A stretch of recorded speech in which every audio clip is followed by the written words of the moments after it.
So, what can we do here to improve the user experience? Is it plug and play? Can we make it plug and play? Well, we're going to talk about IPMX, which is the IP Media Experience.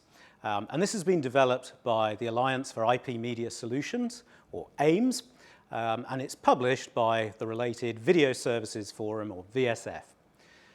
And there are a number of aspects to this that they've published, and they cover things like system timing and uncompressed active video, ancillary data. So there are parallels to the contents of the 2110 standard.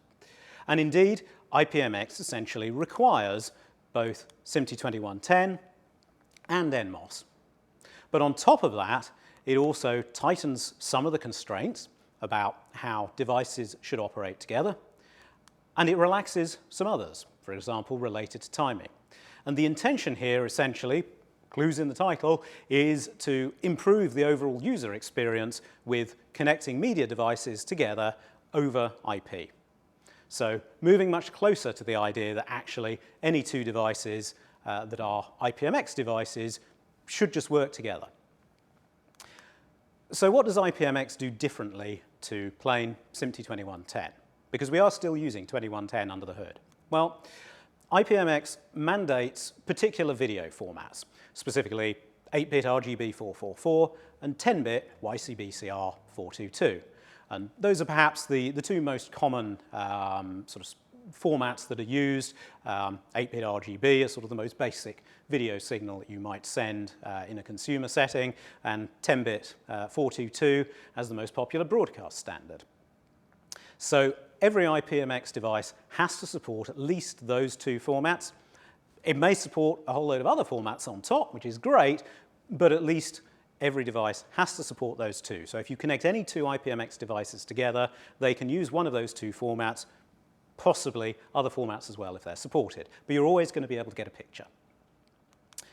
IPMX says if PTP is available, you must use it. Let's take the ambiguity out of 2110.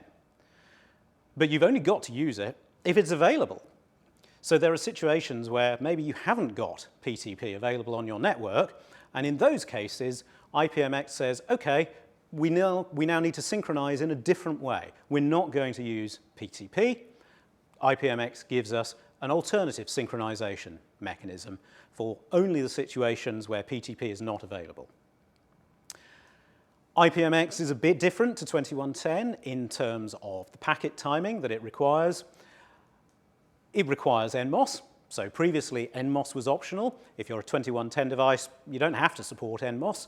If you're an IPMX device, you must support NMOS to be able to manage your system. IPMX has also got some additional capabilities on top. We can update stream properties essentially midstream. So if, for example, the resolution changes, as it might on something like an HDMI connection, well, if we're sending that stream over IPMX, we can now cope with that in the middle of the stream to communicate to the receiver, the properties of this signal have changed, it's now this resolution. So we can do that midstream. It also has other capabilities that are optional, things like EDIDs, so they haven't gone away entirely, and HDCP for content protection. So IPMX sits on top of ST2110 and NMOS and is designed to ensure much better interoperability between devices. Provided those devices are IPMX devices, they should be able to communicate with each other. They should always be able to get a picture.